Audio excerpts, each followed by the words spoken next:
Captain Picard. Priority 1 message from Starfleet coming in on secured channel. My Readier Room.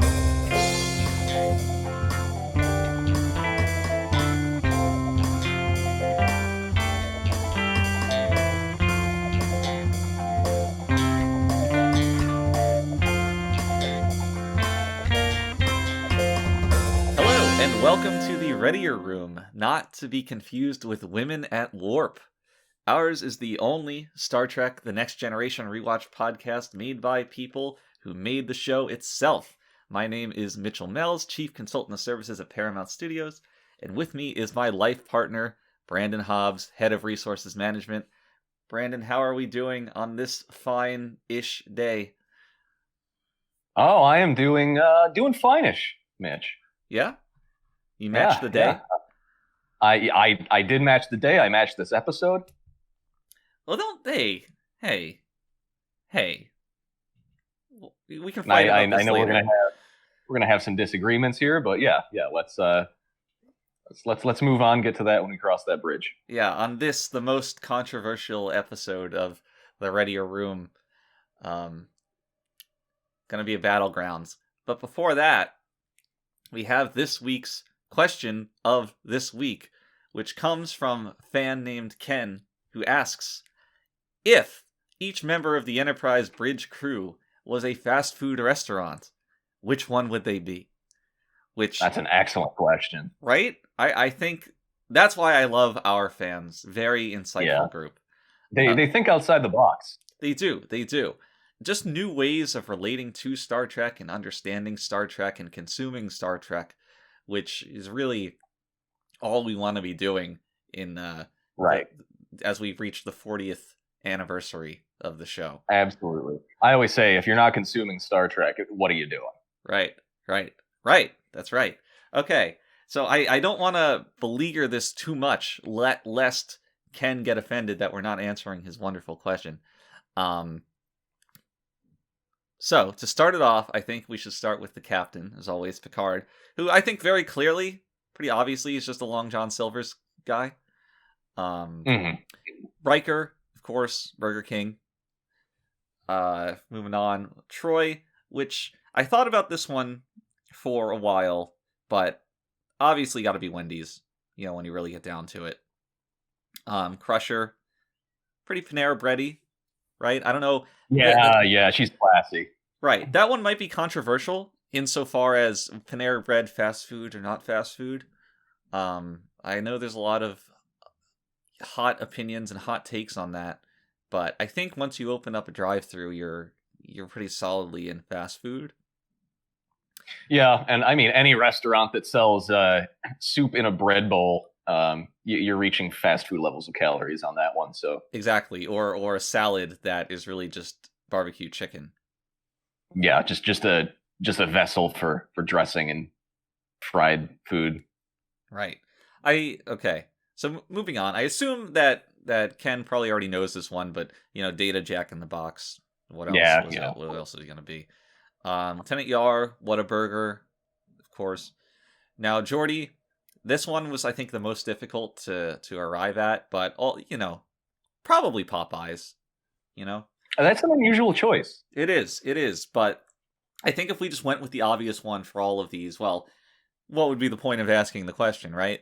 But when you really analyze it at a deeper level, and analyze Geordi's character at a deeper level, Popeyes. So, Wesley Crusher, Hungry Jack's, the classic. Oh, yeah. And Worf, definitely a Boston Market type character. Absolutely, yeah. Yeah. So, I hope that answers your question, Ken. I hope you leave this with a deeper understanding of both the characters and the restaurants. But honestly, it's making me think of things differently already. It's just making me think of things. It's great. So yeah. It's a riveting question. Everybody listening, remember, if you have your own question that you'd like to ask about Star Trek, about fast food, please send it to the readierroom@gmail.com. That's with a capital T, capital R, and a second capital R, and we will answer your question previously recorded on the show. I was about to say live, but we do not do the podcast live. So, Not yet, at least. Not yet. Should the demand be there? Yeah. We'll line up some tour dates. Yeah. We'll have to bill it as the Readiest Room at that point. That's right. Yeah. Wow. Very exciting. Very exciting future. It is. But let's move on to the episode at hand. The battle. The battle. And what episode of Star Trek Next Generation is the battle? Well, like what number? The 7. I don't think that's true. I don't know either. I think it's the 8th. Well, okay. Well, we'll just say it's the 8th, and we'll correct this in post. But before we move into the meat of the episode, I just wanted to run some numbers real quick. Okay. So this is the second episode. Well, it's the 8th episode. Yes. Let me finish, Mitch. This is the second episode where Picard gets possessed. It is the third or fourth episode where Wesley happens to be working on something engineering that is vital to the plot. And it's also the third or fourth episode where he saves the day almost single-handedly. This episode marks the 500th time that Riker does that weird thing with his eye. This time we get to see it like directly head on, staring directly at the camera. Yeah. Exciting stuff. Very dramatic. Very tense. Yeah. And I want to point out about the Wesley saving the day here. They really managed to innovate with this one, because in this episode, Wesley saves the day off screen, which is a great leap forward. He literally glances at some medical charts and is able to figure out the problem well before any of the professional staff is. I mean, let's just call this episode what it is. It's an almost competently written episode that is entirely carried by Patrick Stewart. I don't know if I agree with that assessment, in that I think that the episode itself as a whole is like really good. I really like this episode, and not like in a well, good for season 1 kind of way. I would watch this episode again, like in my list of TNG episodes that I enjoy coming back to. I would watch this again, and I don't think that Patrick Stewart is really all that great in it. Not bad, but not like especially good compared to usual. That is a controversial opinion if I've ever heard one. So what do you like about his performance so much here? Well, I mean, it's just Patrick Stewart's just great. I mean, I don't like it's just that the episode conceptually it's great, but I think it has so little else to offer. And I think as we run through the plot, you may change your mind here. I have a feeling you might change your mind. Well, what if you change your mind? Then I don't think I will. Won't you feel silly?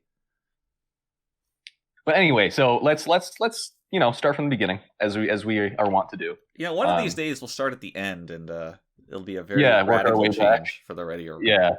Yeah, it's coming. I'm sure that'll be applicable for one episode coming up. So the episode opens in Picard's personal quarters, which is interesting. It's the first time we get to see that. It's decorated with all the stuff that you would expect Picard to be interested in. He's a very sophisticated man. He's got his books on his shelf, and here's a fun bit of trivia. Actually, we see a brief shot of some fish, right? Right.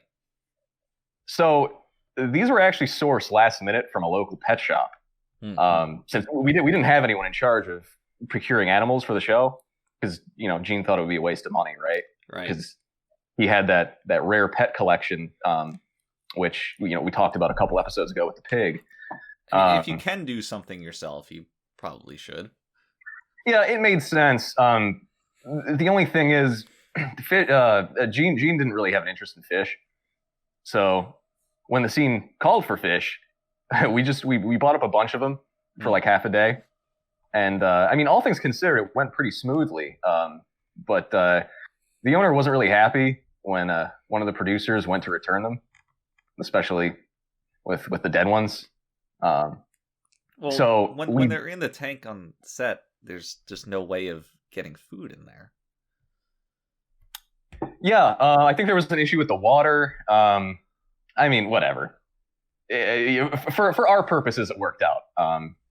But just to avoid embarrassing situations like that, we actually did end up hiring a fish master right after this. And then in subsequent episodes, I think you start to see, in my opinion, some really stunning fish compositions. Yeah, I think he won an Emmy for his work as Fishmaster. Yeah, he did. He did. Yeah. That was I think it was like a season 3 or 4 episode. Right. So, really, just a master at his craft. We only sought the best talent for TNG, and especially at the beginning, sometimes we didn't have the budget for the best, but we were able to build up people to become at the top of their game. Such was the story of the Fishmaster. That's right. Yeah, he's a great guy. Great fish. Beautiful fish. So we're treated to a new person walking into another person's room scene. Crusher comes in, and you kind of wonder where this is going. And it turns out Picard just has a headache.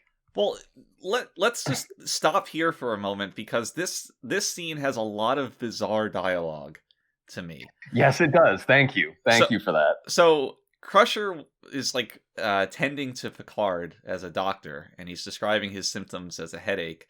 And Crusher acts like she has very little idea of what this is, like they're living in a post-headache society. Which... I think that is exactly what I had written down.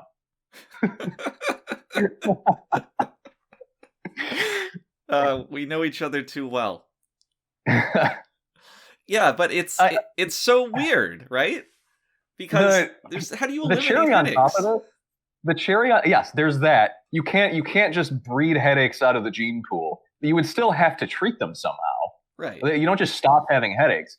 The cherry on top of this is the ridiculous expository dialogue a little further down the line when Picard is in sickbay. Is this about the cold? I think so, but she also expounds on the headache thing, which she doesn't need to. Like, we get it. We understand. Like, and so much of Crusher's screen time up to this episode has just been that weird, clunky, clumsy expository dialogue telling us that Star Trek is post this and post that in terms of diseases. Right.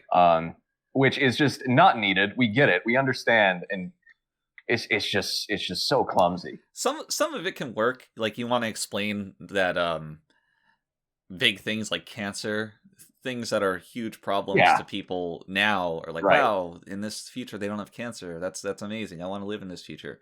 That's like significant, but the story doesn't gain anything from establishing that headaches are no longer an issue, right? If we're showing Picard has a headache, then already that's different from normal. So the audience is like, okay, something's going on with this. No one's going to be like, wow, it's some kind of mystical space headache that humanity hasn't seen before. Like, it's not important for the story. And not at all. Talking about stupid expository dialogue, she makes sure to mention that humanity's no longer suffering from things like the common cold. And this might be the most nitpicky point I've ever made in my life. But you're not going to call it the common cold if it's an extinct illness that people no longer experience. That's a great point. It's just dumb. It's a level of dumb writing that it like, this also doesn't impact the story, but it almost insults me as a viewer that this is how you wrote this, because like, no one's going to know what a cold is or the symptoms of that unless you call it the common cold. And you couldn't have said something like influenza or a simple fix. People know what influenza is. Right. It's just bizarre. Yeah. me. Yeah. And, on top of that, we're treated to some very, dialogue on par with Dark Knight Rises airplane scene. It's Um, a very it's just description. very strange. I don't know what was going on with the writers here, but whatever. Let's move on, I guess, right? So all of this is to say Picard has a headache. Yeah, Picard has a headache, which is unusual. And so the conceit of this episode is what? Why do they meet up with the Ferengi? What a question. I think it's diplomatic, right? I think the Ferengi hailed them. Because they say like, oh, we've been in contact with the Ferengi, but they've told us to wait. They haven't said anything for a matter of hours or days or something like that. Yeah.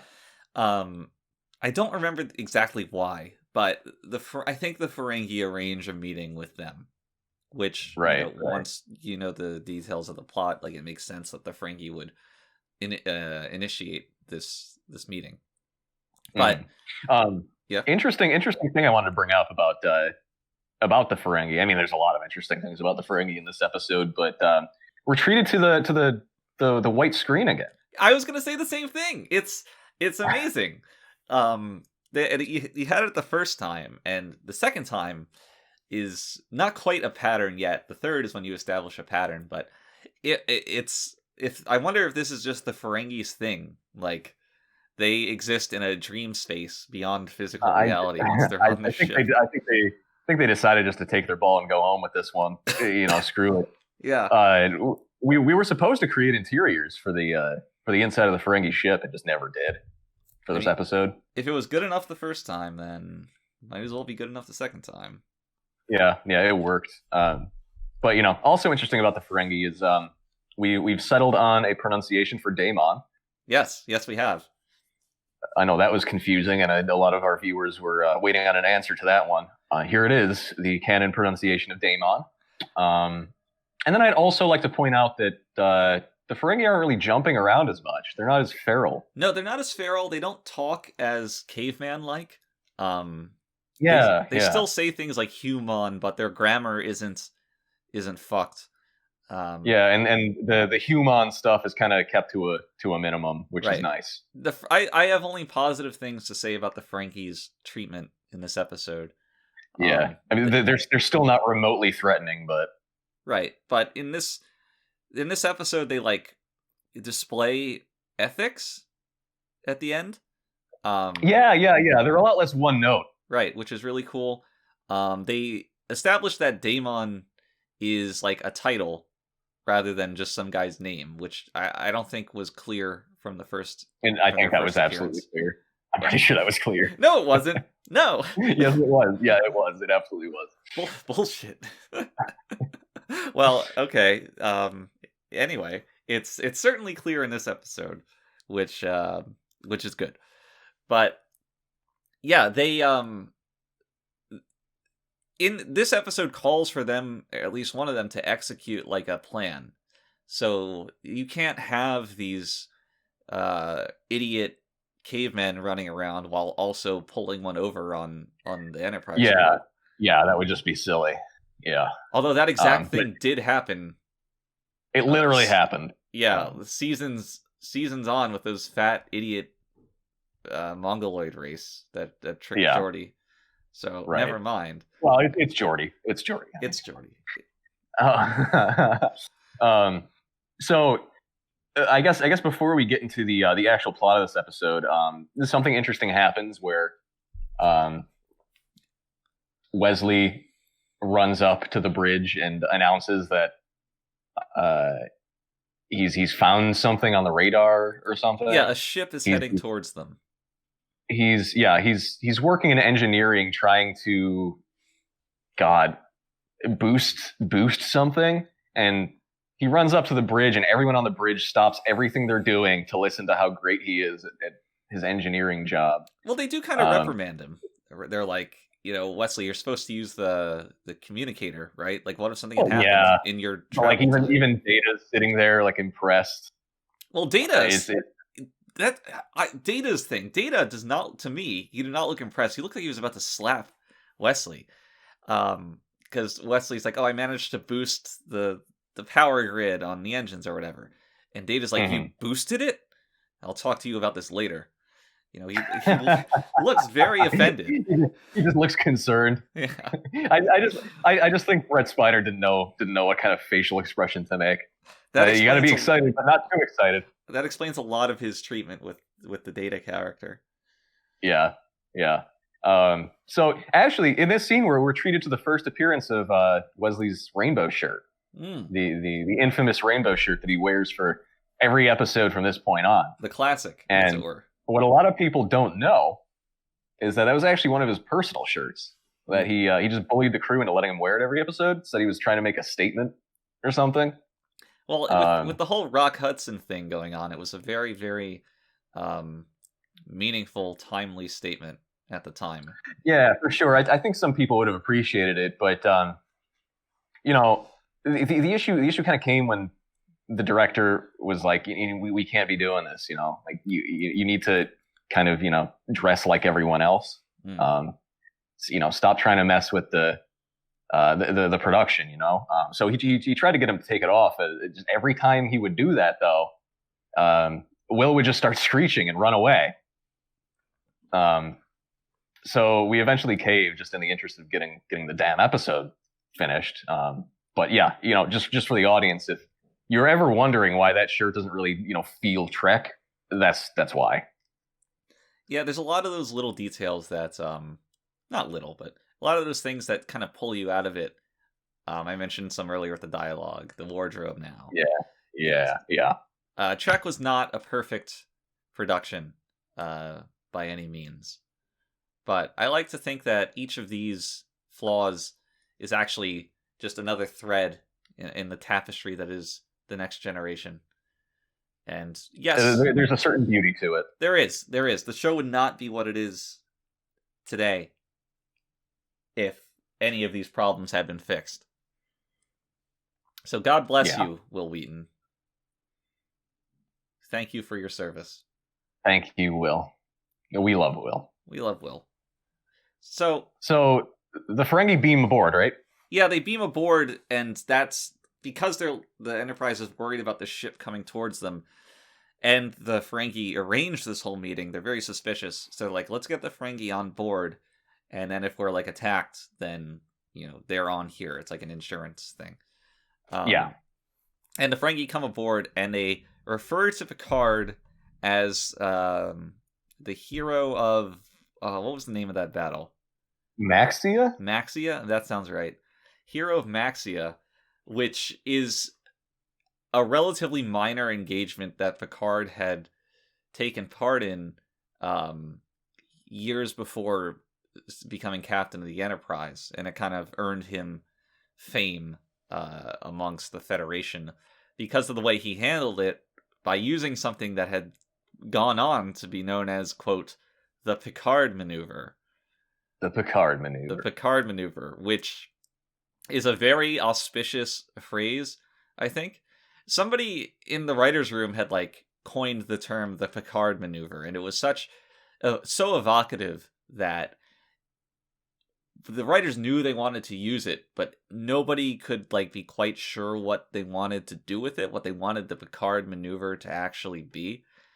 For example, one group of writers wanted the Picard Maneuver to be something kind of like a sex act, with the idea being that Picard and not Riker would be the Kirk analog in this iteration of the series. So Picard would have a kind of sexual prowess. Right. So that obviously didn't end up working in a number of ways, but in their minds, the Picard Maneuver would be something much like, I think, what today is known as the Shocker to most people. Ah, okay. Right. And that would be what earned Picard his reputation as a ladies' man. Yeah, that's interesting. So basically the phrase was repurposed for this episode, is what you're saying. Exactly. They had the phrase first, and then the final meaning came after. Okay. Well, it's funny. It's funny because the Picard Maneuver, just as a phrase, has gone through quite a few evolutions, really, considering that. Because we'd actually, after this episode, we'd all go on to use that phrase on set. Yeah. Oh yeah. Because Patrick had that very public habit of I guess just call it adjusting himself in his uniform between shots. Well, those uniforms, they laid it all out for everyone. Yeah. It was man. I wish the audience could see some of that behind the scenes stuff. It was not a flattering look most of the time. But yeah, so Patrick would always try to be surreptitious about it, but we'd catch him every single time, and catch him executing the Picard maneuver. The Picard maneuver. Someone would inevitably shout, "Oh, another Picard maneuver!" And the great thing about it is we didn't even have to keep him in the dark about it, because he just thought we were complimenting his acting. It's it was a wonderful thing. A joke that everyone else could enjoy, and Patrick could, in his own way, enjoy it too. So it was almost not even offensive, really. Yeah, almost. Right. But yeah, that really had legs. We used that for, I think, the entire run of the show, almost. Seasons and seasons and seasons worth of episodes had shots of the Picard maneuver on the cutting room floor, just between takes. Yeah. It never really got old. So the Ferengi come aboard, and they offer Picard his old ship, the Stargazer. Yes. Wow. I'm amazed that you remember the name of it. Oh, how could you forget the Stargazer? And this is where my first real problem with this episode comes in. Okay, I have no idea what you're going to say here, so I'm kind of excited. Knowing what we know about the Ferengi and what the characters know about the Ferengi, is it not exceedingly suspicious that they would not be selling the Stargazer, that they would be giving the Stargazer to the crew? See, I like that. I explicitly like that, because it's your first sign that something's off with this, right? Yes, it is kind of lame that the characters themselves don't note this, because they do. I think they have that information at this point, that the Ferengi are very, very profit driven as a species. So yes, I agree that they should be a little more suspicious, but I like that it uses the audience's their knowledge of the situation coming in, of the Ferengi coming in, to establish the tone of it, right? It's not they cut to the Stargazer and it has something weird about it visually that only the audience can see, and something's wrong. It's if you're paying attention from the previous time the Ferengi showed up and you watch this one, you're like, wait, that doesn't sound like the Ferengi. What's going on here? I get that, but I don't think I don't appreciate when the bridge crew kind of doesn't really act in the way that we've become accustomed to, in the same way that it was an issue with the episode with the race of black aliens. It just the plot requires characters to conveniently ignore things or just act completely differently from how their character is written. Right. It's the plot doesn't work if the characters act like they should be acting. Yeah, so that bothers me, and I get your point, and I kind of agree with it, but I think it could have been done in such a way that we didn't have to deal with, Picard, who would usually be a little bit smarter about this, just being a complete idiot about it. I can buy Picard because he's currently under the effect of whatever the Ferengi's doing to him. That well, yeah, and here's the thing, though. In any other episode, if you had these two events happening right next to each other, Picard getting a headache and the Ferengi showing up with a gift, someone would be like, "There's something wrong here." No, I don't think that's true. They very often, even in later seasons, have the crew just not connect the dots on things. Okay. I'm looking forward, and you can rub it in my face the next time we see something like this for like in a good episode. Okay. In an episode we both agree is good. Let's see this happen. I'm curious to see what the result of that's going to be. I'm open to being wrong. But I do believe that there are other setups that involve characters just kind of overlooking things. And it's not like... Well, I mean, of course they're going to overlook things, but like in this case, it's just particularly egregious. Well, overlooking two conspicuous events having a connection, specifically. Okay. Because, like, some people might make the argument, oh, well, it's a television show. You as the audience are going to be more suspicious of things because you know that elements were only introduced to serve a larger plot. But in universe, the characters should be more suspicious of things, given the experiences that they've had with anything, really, because so much random, nonsensical bullshit happens to them that logically they should just be on edge at all times. All the time. That's right. Yeah, no, they really should. I guess. Yeah, I mean, I guess that's kind of a good argument against what I'm saying, because you can't really make a show out of the characters who develop in such a way that they suspect everything all the time. Right. Now, so yeah, all right, fair point. Granted, it is fine to expect them to have some kind of to have a brain at some point, right? They can't just blindly accept everything, because that would also be unsatisfying. But yeah, I do think that this is an acceptable middle ground on that. Yeah, I see, and that's what really throws the episode for me in a certain way, just because I can't get over it. Well, it's just a little too much for me. I think some of it's helped by the fact that the Ferengi are offering like the actual Stargazer ship. It's not something brand new. It's not like obviously a Trojan horse, because they go to inspect the ship and it's the real thing, and Picard goes over and it is the real thing, right? So with that established, it's a lot easier to believe that the Ferengi did just find this and they are just returning it. Rather than if like, oh, we got this brand new starship and we're just going to give it to you. It's like, well, that's a lot weirder. Yeah. No, you're right about that. They did present this in such a way that, and I would say that it's a fun episode to watch. It's entertaining.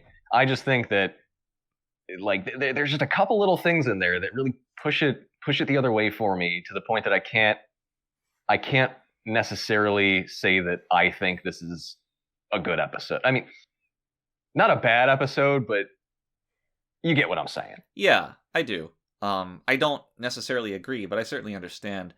Another one of those things, that those strange elements that pull you out of it, that at least stuck out to me, was when they gain control of the Stargazer, and Riker's like, all right, before you go over there, Captain, I and my crew, my men, we have to check it out to make sure it's safe for you. And I'm like, yeah, that makes complete sense. You don't just want to throw the captain in there, right? You want to go check it out, because this is a kind of a strange scenario. And when Riker's like, my crew, he means... He says my people. Yeah, my people. When he says my people, he means just the entirety of the chief bridge staff. Coming with him. Yeah, he just means the bridge crew, which is, first of all, insane. But second, it doesn't really deviate from any other episode, really. Right. Because the bridge crew is always putting themselves in a ridiculous amount of danger for no reason. That's just like, that's just Trek. Well, but the way Riker says "my people," right, it's almost like a flex to Picard. When it ends up being Picard's like chief of staff, it is. Yeah, they're Picard's people. Right. I mean, what the hell? It's not like a special team that Riker assembled. It's just everybody within a 5-foot radius of him. Yeah. But Star Trek had already solved this problem. They already had red shirts and minor crew members to go do these yeah, things. They always yeah, had and that. they just kind of disappeared from this show because it's very rare that you just see like a nameless extra as part of the away team. Right. You only ever see nameless extras like stuck in the floor. Yeah, or at the bar, or Yeah. whatever. Wearing male skirts. Wearing male skirts, indeed. We still Yeah. have some of that going on. The male skirts have not left us, not yet. Very progressive show. Extremely. But, they go to check out the Stargazer, and they find that it is Picard's ship. And this is like the first moment of intrigue in the episode where they go to fetch Picard's possessions, and there's like some device lurking in there. And it seems to be related to Picard's migraines, because he opens his trunk, there's like a device in there, and Picard like collapses in his chair, and he's like, my headache. So that's and here's my next problem. Okay. I think it would have done a great service to this episode if they did not show the ball. The ball still exists, just don't show it there, because we already know what's going on. Yes, I'm trying to think of the rest of the episode, if how the ball is used later on, like if the next time we see it, which I believe is probably in the Ferengi possession, if it makes sense without having seen it before, because you essentially, if the next time it appears on screen is when Damon Bach is just kind of leering over it like a crystal ball, does that have an intrinsic link to Picard's headache if we don't kind of see Picard react to it being in a close proximity of the other one? Well, I would argue that we don't even need the scenes of Bach using the ball. Just introduce the ball near the end of the episode, and find a way to let the audience know what it does at that point. Because then it's an episode where it's like, Picard's having all these headaches, and then at the end we finally understand why, and we also don't necessarily know if the Ferengi are plotting something throughout the entire episode. Where, in the final product, it kind of blows its load early in terms of that, and the audience knows exactly what's going on while the crew doesn't, and I just don't think that necessarily makes for as interesting a story as it could be. I think that would have been cool to have like that be a kind of twist, precipitated by things like the Ferengi acting strangely in regards to Prophet or whatever. However, by the crew finding the ball, we're allowed to have the scene where Riker communes with the first officer on the Ferengi ship. He's like, "We found this thing." That's true. And the guy mentions it being like some criminal device. He's like, "Do you know anything about this?" And the other first officer starts getting suspicious of his captain, which ultimately pays off with the kind of mutiny on board of the Ferengi ship, which has like a very meaningful point where the Ferengi are capable of being moral and ethical. Which I think is one of the better parts of the episode. I agree with that, but in that case, just keep the first appearance to when Riker discovers the ball. Yeah, that's fair. You could have done this, like have the exact same scene play out in the Picard's room on the Stargazer, without showing the ball in that trunk, just have it be buried by something, and it probably would have been better. You're right. I think it's just a little too obvious. It's spoon feeding a little too much. Yeah, and I think you mentioned cutting the scenes of Bach like at the ball, and those are all very cuttable. Just maybe make his monologue at the end a little longer, explaining the connection between Picard and his son, which, as a concept, I also thought was really good. That's another one of the parts of the episode I really liked. It all makes complete sense in like numerous ways. So the Ferengi are like a pretty big force in that they're capable of warp and teleporting, and They're known around the galaxy for being profitable or wanting profits. But it's like, well, why hasn't the Federation encountered them before? Well, they did, and through this misunderstanding, they just never really understood that it was Ferengi, and they never were able to talk. And like that makes a lot of sense. Yeah, that's interesting. Fleshing out Picard's backstory of like other, ethically gray problems that he's been in, like that's interesting. I mean, it was supposed to take a different turn, though, wasn't it? I mean, in terms of Picard's past. Yeah, it was. I like where they ultimately ended up, but we had an opportunity with this to really take Star Trek in what I think is a very different direction. So the original pitch for this episode had a lot of the same elements in it. Things like Picard having this encounter before getting on the Enterprise, Ferengi coming back to remind him of it. But originally, it was a much, much darker episode, and Picard was going to become a much darker character. So the Ferengi produced like a fake voice recording, a fake captain's log of Picard that kind of incriminates him. Yeah. In right. And Riker has to confront him about it. Right. And Riker ultimately deduces, and not Riker, Data and Geordi ultimately find that it's a fake. But originally, like that was supposed to be a big part of the script, in that would be a real captain's log that Picard actually said, and he would end up just being kind of like a war criminal, based on how he handled that encounter with the Ferengi. And the whole thing was going to be a commentary on like, histories written by the victors, because Picard escaped the situation. He was able to mold the narrative however he wanted to, and it was going to add a lot of layers to who Picard was, because he appears to be so upstanding and moral, when in actuality he has this extremely dark and violent past. Obviously that's not what we ended up going with, mostly because we had a lot of difficulty writing a way that the Enterprise crew would still agree to serve under Picard and not just mutiny and turn him into the Federation.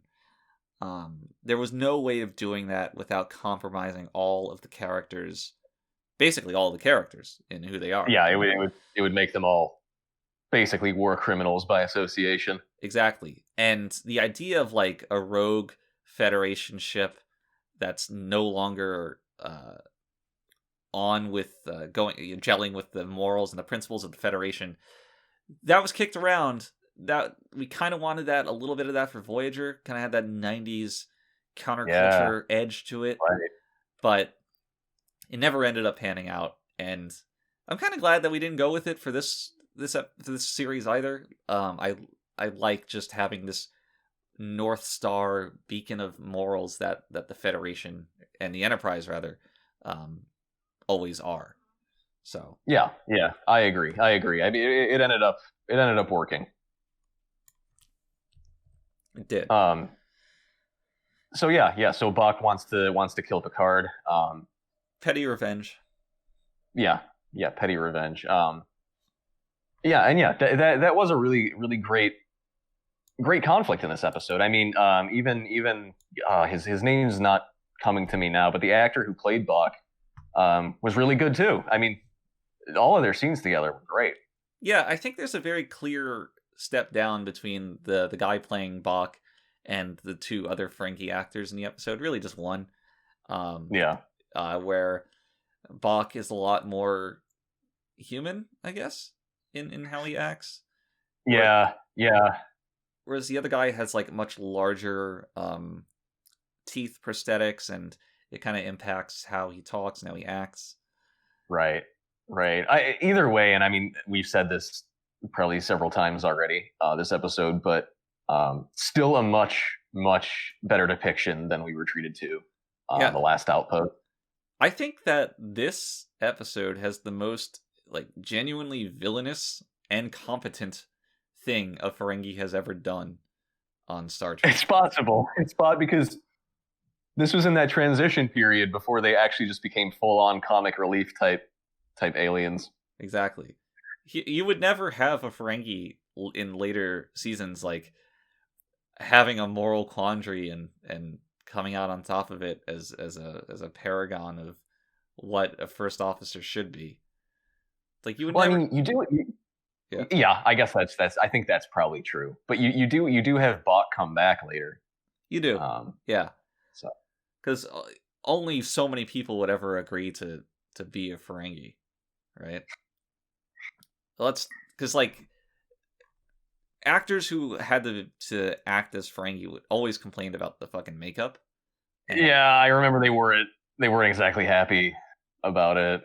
so you think of the different aliens in Star Trek, Klingon, Ferengi, whatever. They all have some sort of like headpiece going on, usually something with the nose is a little different. Yeah, they got some like ridges on their face or whatever. Right, but the Usually Ferengi, little stuff. the Ferengi had the most like makeup and prosthetics layered on top of the actors than anything else I can imagine outside of like a full body costume, like those lizards and dogs from the previous episodes. And like I said, the actors just hated it. And it was kind of funny because one of the actors, I think it was the guy who played Damon Bach, might have been the first officer. I'm not sure. Yeah. Kind of took a shot at the makeup department in this episode for that. Because at one point he's talking to Riker or Picard and he's supposed to say like, I'm listening. Like, you're giving me an offer. I'm listening. But instead he said, oh, I'm all ears, which is a very clear reference to the size of the ears on the Ferengi costume. Yeah. And it was kind of his way of saying, oh, I'm all ears. That's all that's on my fucking face because you put these huge ears on me every day when we do shooting, and I hate it. And it was like a pretty obvious joke that we all had a good laugh at. I mean, Makeup didn't find it so funny, but everybody else shared a moment of mirth. Yeah, that was classic. It was very, very quick improv on the actor's part too. It was very natural. Yeah, actually. Mm-hmm. Yeah, it was pretty good. Let's talk Stargazer. Let's talk Stargazer. Let's talk a black spray paint to signify something's been burned. Yeah, that was interesting. I do have to say I love the set. As you know, any informed fan would probably know, it's a redressed set from the original films. I really like the juxtaposition of the old bridge against the new one. It's always fun to see, and they do this a few times. It is. You have little things like Picard sitting in this chair that has like amusement park roller coaster straps. It's literally just an office chair. You can see it like wiggle around as he sits in it. Yeah, it's like barely stable. And yeah, those stupid things that go over his arms. Like, what was the point? What was the I will say, as much as I love it, I do think it really doesn't have a place in a show like The Next Generation, where effects had gotten much better by that point. They probably should have replaced the chairs at least. Right.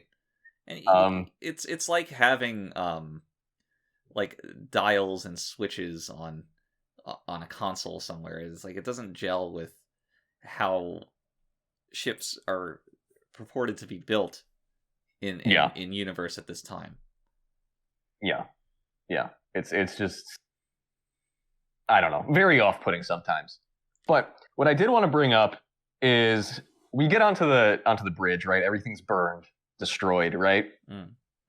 We learned that the crew had to abandon ship during the Battle of Maxia, as it's so called. After executing the Picard maneuver. Yes. And yet, when Picard takes over the ship at the end of the episode, it's still fully functional? Yeah, completely operational. -6 photon torpedoes. Yeah, that's it. They just lost a couple torpedoes, and that's, now it's a credible threat to the Enterprise after having been blown the fuck up. See, I had thought that, like, Picard was going to ram the Enterprise, which would be a way that the ship would, if it's capable of moving, that it would be capable of damaging the Enterprise in a way. because you can't really have that old style bridge set while also claiming that it's on a equal level with the Enterprise to seriously damage it in an engagement. Yeah, and the ship is tiny. The ship itself is like, what, a fourth of the size of the Enterprise? Exactly. So it's that you had to kind of suspend your disbelief a little bit for. Because I think I had the same reaction when that final part of the episode's gearing up. I'm like, oh, I guess everything still works. And I guess Picard... Yeah, I mean, this is like the fourth thing I've had to suspend my disbelief for. Yeah, I get it. I get those complaints. But the core of the episode is not about any of these. The core of the episode is just about, like, this ethical question of what really happened there before you get the final details. Like, did Picard just kill an innocent ship? What happened? And, like, that's interesting to think about as the episode progresses. And ultimately, no, you're right. You find out that Picard didn't just murder people for no reason. He wouldn't do that. But the fact that it asks you to think about that in a way that's not insulting nor incredibly obvious, where the answer is not, oh, it's Picard, of course he didn't do that. Why would I ever think otherwise? Like, it manages to ask that question in a fine way, and I found that interesting. Yeah, you're right. And I may be leaning a little too hard into my facts and logic YouTube video essayist. But I don't disagree with you.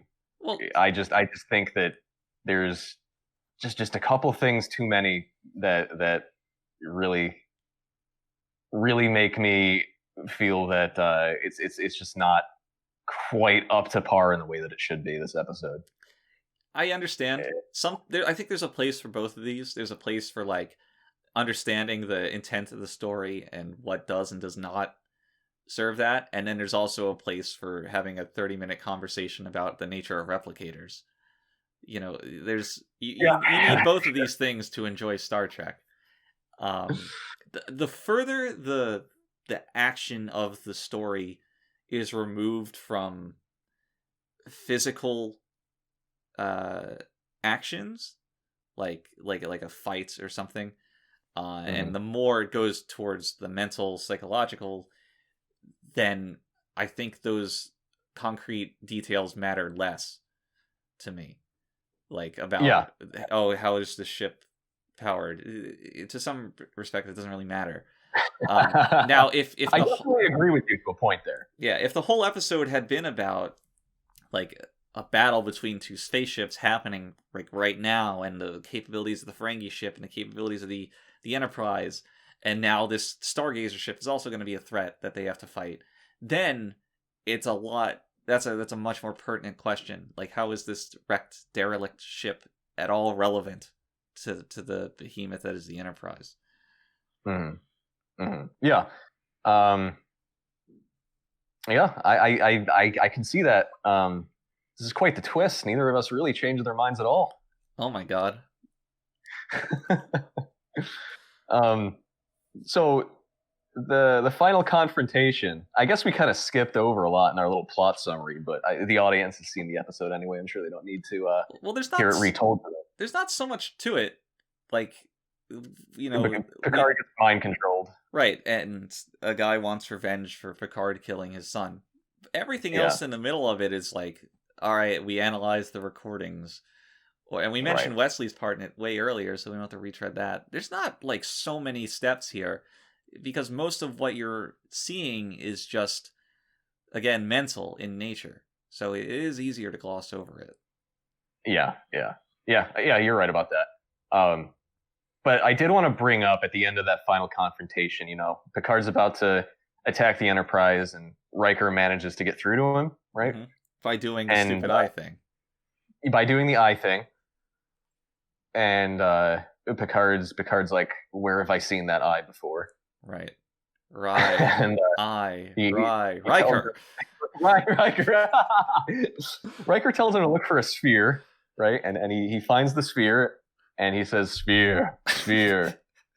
This part was strange. This is the funniest thing I've seen so far on The Next Generation.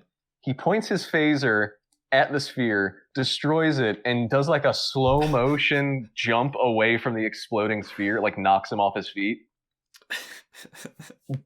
But it's just so ridiculous looking. Well, why did he jump in the air the moment the sphere exploded? I mean, especially for how it's a tense scene, but that particular conflict between Picard and the sphere, you know what's going to happen. I mean, he's going to destroy the sphere. It's kind of just matter of fact. But they really hammed it up. They did. It's hammy is the right way to put it, because it's really dragged out. He's like sphere, phaser, sphere, sphere, like you said. Yeah. And I think the episode kind of has not a lot, but it has a number of hammy moments in between the acting and the way it was shot. And the go-to example of this to me is when Picard is hallucinating in his room back on the Enterprise. He starts seeing hallucinations of his old crew from the Stargazer. And there's like a fire superimposed around the screen, and Picard's like believing that he's back there. And the camera has like these weird low Dutch angles at Picard that are more visually interesting than the series usually has for shots for camera work, but it's also pretty cheesy, hammy in a way. It's a bit of a mundane scene to use that in. Right. And it does the job of like, all right, something's off here, you know, Picard's hallucinating. The camera feels weird too. Like, I get it, but and I enjoyed it, but I do think that it also hits those hammier tones that are up here again in the climax of the episode. Yeah. No, you're right about that. So yeah, I mean, I think that's about it. I've maybe come to see your point a little bit better. Yeah, I hope so, because I'm right. You're not right, but you're not wrong either. I'm not right, but I'm correct. And just because you're correct doesn't mean you're right. In my notes here, I wrote, quote, "First good episode from beginning to end," end quote. I don't think that's true. What was the episode before that we said was the best one? Hold on, I'm searching my memory banks here. Yeah, don't worry about it. But there was a good episode. There was a good one, but I think that previous like good episodes were good for the time and had like a scene or two, or like at the beginning or the ending that didn't quite work so well. Oh, it was the one the other Picard possession episode. Oh, was it? Are you sure? Really? Yeah, where Picard is that energy entity comes in, and we're like, well, the ending of this is kind of stupid. We considered the A plot for that good. The B plot was dumb. What was the B plot on that episode? The two delegates. Yes. Oh my god, it was that episode. Yeah, that was not good. No, there was a different one. But whatever. Let's not hang on this too long. But like I said before, I think this episode is just good, not for the time, but just a good episode of TNG. And if somebody was like, oh, okay, I'm going to get into TNG, I want episodes recommended to me, this would be the first episode that we watched that I would recommend to somebody that, oh, you should watch this. All right. Well, I mean, Will Wheaton would agree with you on that. So. Will Wheaton would. Yeah. Agree. Shall we move to trivia? Let's move to trivia. All right. Computer, activate Star Trek trivia. So today we're going to do something a little bit different, Mitch. I've thought about it, and I think I want to make this segment, kind of a like a quiz show. Oh, that's a good idea. Yeah. So I'm gonna ask you questions about Star Trek trivia. Anything from production to in-universe fictional stuff, and you will see if you can get the right answer. Well, I should warn you, in all fairness, that I do own a copy of Star Trek Trivial Pursuit. So, well, you might have met your match. From that. Luckily for me, our first question is not pulled from Star Trek Trivial Pursuit, but the TNG Bible, the TNG script writing Bible. Okay. And there's a section titled "The Script: What Doesn't Work." So, story ideas that Gene did not want to see. All right. Okay. Am I supposed to guess these? One of these. Oh, okay. One of these. No, you're not going to guess these because there's way too many. One of these is going to be false and is going to contradict what we've seen so far. Okay, and you have to guess which one of these is not in the Trek Bible. Okay. Okay. Okay. So again, the script. What doesn't work? There's going to be 6 of them. Number 1. Stories which do not materially involve our own crew. Stories that, are centered on new characters or characters that only appear for one episode, right? Okay. Number 2, stories about psi forces or mysterious psychic powers. I think that's self-explanatory. Number 3, any stories which portray the Enterprise crew as galactic policemen. Number 4, stories about the original Star Trek characters. Okay. Number 5, writing fantasy instead of science fiction. Oh my god. And finally, number 6, writing swords and sorcery, knights and princesses, that kind of thing, dragons. Love that that's separate from sorcery. Yeah, interesting fantasy. Choice there. I guess they really wanted to hammer that one home. But again, one of these is false. Okay. So which one is it? And you're saying one of them should have contradicted an episode that we've already seen? Yeah. Okay, so let me make sure I have them all. No sword and sorcery, no fantasy, no intergalactic policeman crew, no stories about people that are not part of the crew. There's 2 more. No psychic powers. No psychic powers. What was the last one? Original Star Trek characters. No original Star Trek No characters. stories about original Star Trek characters. Okay, well, a lot of these things happen at some point later on in the series, but until now, Jesus. Oh no, I'm sorry. I just meant like in Star Trek in general. Oh. Wait, Star Trek in general. The TNG in general. Yeah. So a lot of these things happen in TNG later on.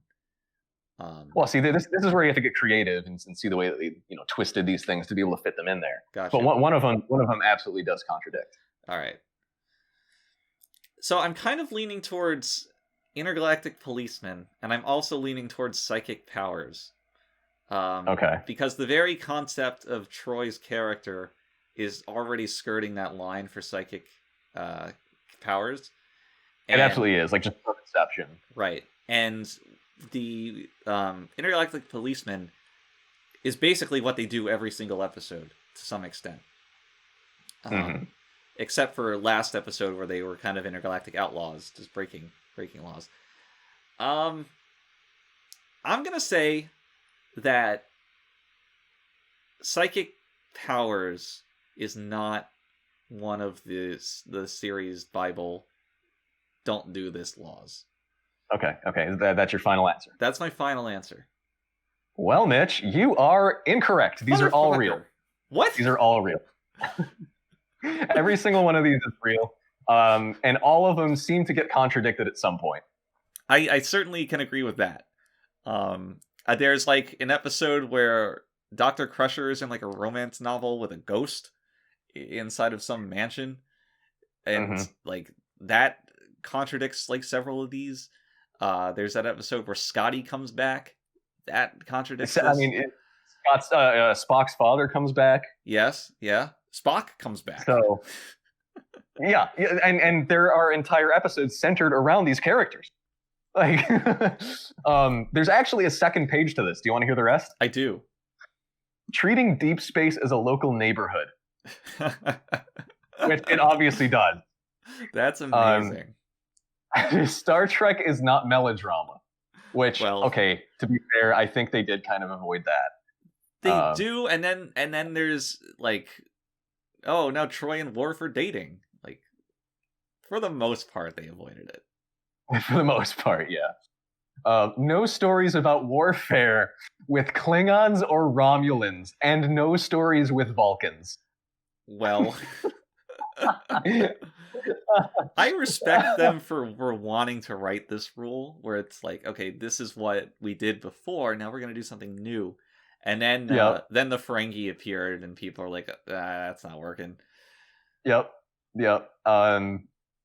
Number 10, stay true to the Prime Directive, and that's one we've already seen completely destroyed. Makes me angry. We are not, quote, space meddlers, they say. Number 11, plots involving a whole civilization rarely work. What does work is to deal with specific characters from another culture and their interactions with our own continuing characters. Now, we've seen this violated at least twice by now. Yeah, but I think in principle it works. I think of episodes like the one where for some reason I mention this episode all the time. The one where Riker is undercover and is like in the hospital, and they find out that he's not from there. It's like that episode centers on a very small number of that species and their interactions with the crew, and it works really well. And then other times it's like there's a whole just crowd of them that the crew is interfacing with, and it's just whatever. There's just a whole civilization of alien black people. Exactly. I'm by no means saying that they need to follow this stuff, because Star Trek TNG actually did become something great, but it is hilarious how quickly they reneged on basically all of this. It is. But this is one example where I think that even going into later seasons, they had a handle on it. Whereas this one they violated more early, whereas the other ones they violate more as the show goes on. Right. And I guess maybe they just became a little more confident with being able to write around these kinds of things. But continuing on, and we're gonna see this broken, I think, very, very soon. Mad scientists or stories in which technology is considered the villain. A good principle for a sci-fi show to have. You don't want to demonize the whole foundation of what you're doing. Right, but then we're introduced to Data's brother. God. And everything surrounding that, so that was the Borg. Wow. That's right. Then the epic team up of Data's brother and the Borg. And finally, we come to this one's gonna get you. Stories in which our characters must do something stupid or dangerous, or in which our technology breaks down in order to create jeopardy. So every episode. Every single episode.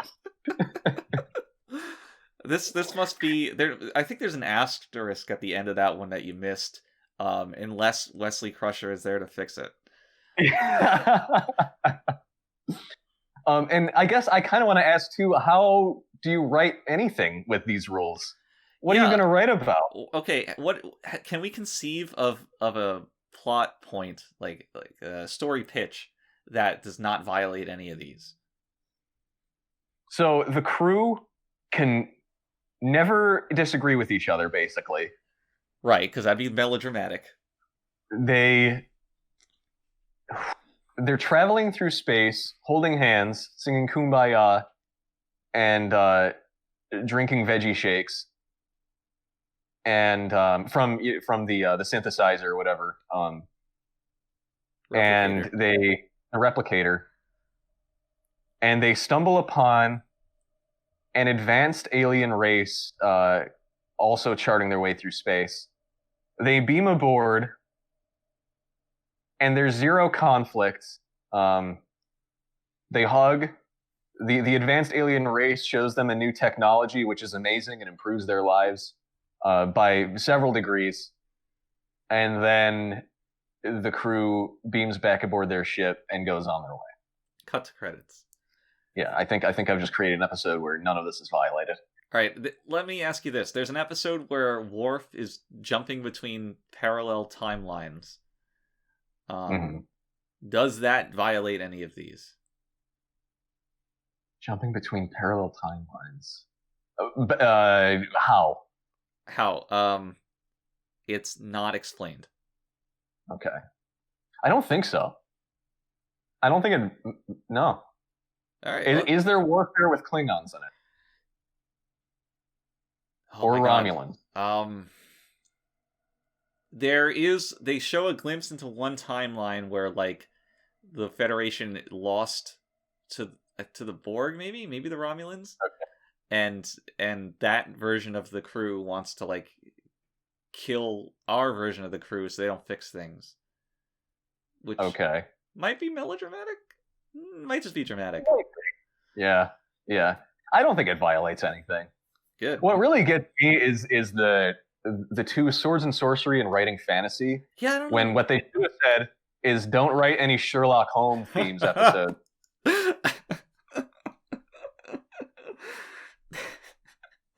That would have been really helpful. But if they were going to violate it anyway, who cares?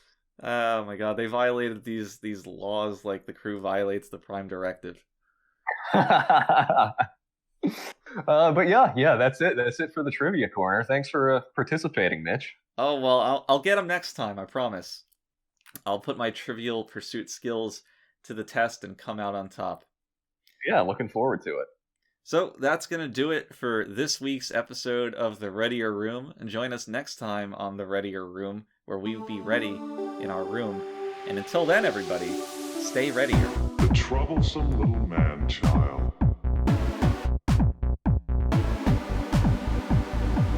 Consider that in the history of many worlds, there have always been disposable creatures.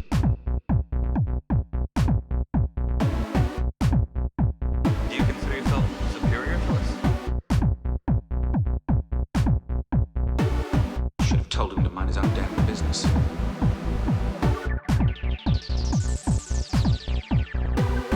When I stroke the beard thusly, do I not appear more intellectual?